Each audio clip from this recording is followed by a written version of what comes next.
Alors, salut à toutes et à tous, c'est Isé et les comics et aujourd'hui, on va parler un petit peu de cinéma. On va parler du MCU et je vais vous dire quels sont mes 3 films préférés du MCU. Quels sont les 3 meilleurs films du MCU pour moi. Attention, c'est totalement subjectif. Mais avant tout, on se retrouve après le générique et bienvenue sur Isé et les comics.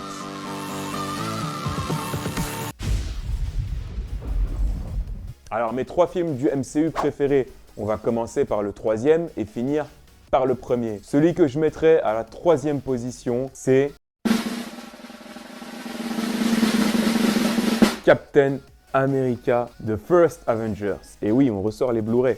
Car on est attaché au support physique, voyons. Pourquoi ce film en 3e position? Premièrement, parce que c'est le premier film du MCU que j'ai vu. C'est le premier que j'ai regardé, on va dire vraiment attentivement, parce qu'il met en scène un personnage que j'aime beaucoup, le Captain America, et parce que ça se passe aussi pendant la Seconde Guerre mondiale. Et moi, c'est ce que j'adore dans les histoires de comics, de super-héros. J'adore quand ces histoires sont ancrées dans le réel. C'est pour ça aussi que j'aime beaucoup les X-Men. J'adore quand ces histoires sont ancrées dans des périodes clés de l'histoire. Et Captain America qui va vouloir s'enrôler dans la Seconde Guerre mondiale pour faire face aux nazis, c'est quelque chose vraiment que j'ai adoré. Il a une place toute particulière dans mon cœur, non seulement parce que c'est le premier que j'ai vu, mais en plus c'est le premier de la série.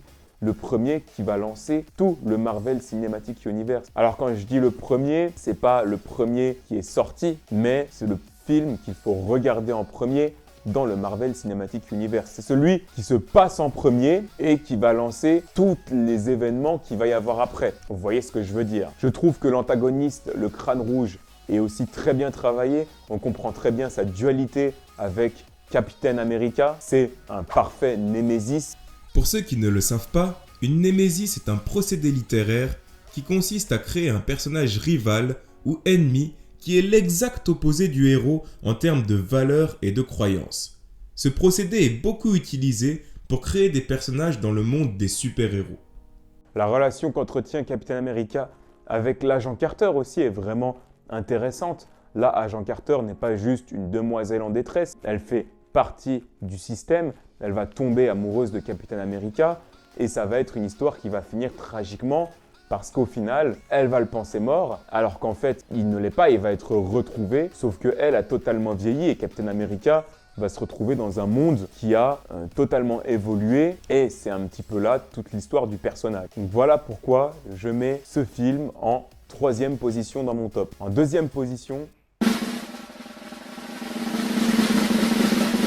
je mets le Spider-Man No Way Home. Le Spider-Man No Way Home où justement Mysterio va révéler l'identité secrète de Spider-Man et où le Docteur Strange va essayer d'aider Spider-Man à créer un sortilège pour cacher son identité secrète au monde. Sauf que en essayant de faire ce sort, le multivers va se ramener dans le même MCU, les Spider-Man des terres parallèles ainsi que leurs ennemis. Alors pourquoi j'ai adoré ce film? J'ai adoré ce film parce qu'il y a de l'action, parce qu'il y a de l'émotion, parce qu'il y a du combat, il y a de la nostalgie aussi, énormément de fanservice, mais c'est un fanservice qui sert à l'histoire. Ayant grandi avec les films de Sam Raimi, revoir le Docteur Octopus, c'était juste génial.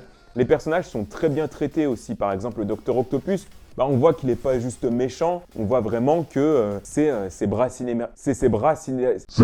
cybernétiques qui ont pris le dessus sur sa personnalité, mais qu'au fond, c'est un type bien. Quand il revoit le Peter Parker qui est joué par Tobey Maguire, il lui dit ça va mon grand, au final il l'aime bien, il l'a toujours bien aimé. C'est le premier film du MCU où on met en scène un Spider-Man, on va dire vraiment dans l'émotion, dans le poids de ses responsabilités. C'est vrai que le Spider-Man de Far From Home et de Homecoming, j'avais plus l'impression que c'était un Spider-Man un petit peu qui voulait faire le show avec la technologie Stark et il n'y avait pas vraiment de dilemme, il n'y avait pas vraiment de dualité avec Peter Parker comme on avait pu voir justement dans les films d'Andrew Garfield et de Tobey Maguire. Là, c'est vraiment le cas. On a un Spider-Man qui est rongé entre ses responsabilités et aussi sa vie personnelle. Et c'est pour ça aussi d'ailleurs qu'à la fin est assez tragique parce qu'il décide tout simplement de faire en sorte que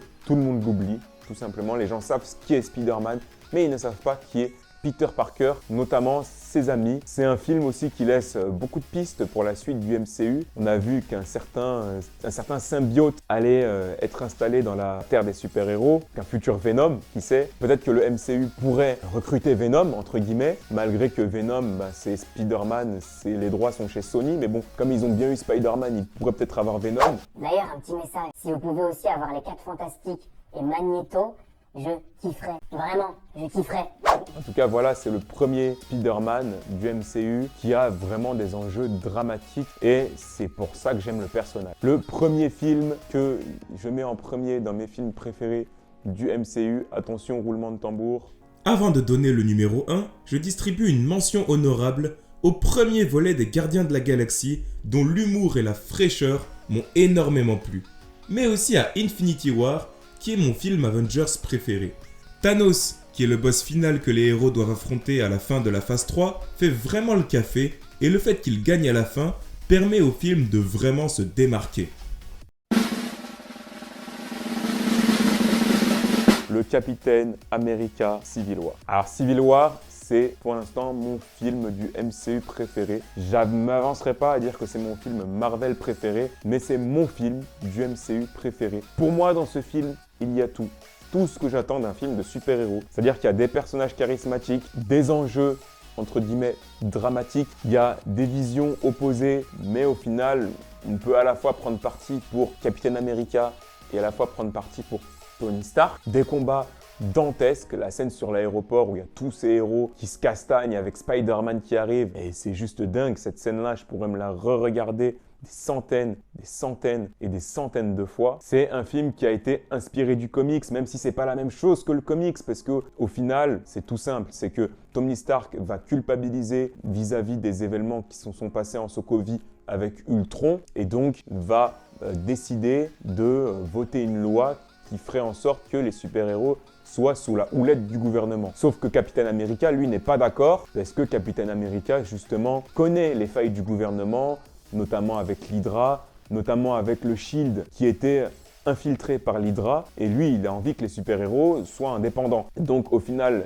Tony Stark et Steve Rogers vont s'opposer et ils vont monter chacun des équipes pour, on va dire, se castagner et avoir le monopole et prouver à l'autre qu'il a raison. C'est inspiré bien sûr du comics Civil War de Mac Millar, même si dans le film c'est juste une loi qui veut que les super-héros soient sous la houlette du gouvernement, alors que dans le comics, il y a le fait qu'ils soient sous la houlette du gouvernement, mais il y a aussi le fait qu'ils soient formés, il y a aussi le fait qu'ils révèlent leur identité secrète. Donc il y a beaucoup plus de choses dans le comics, beaucoup plus de lois, et il y a beaucoup plus de monde aussi dans le comics.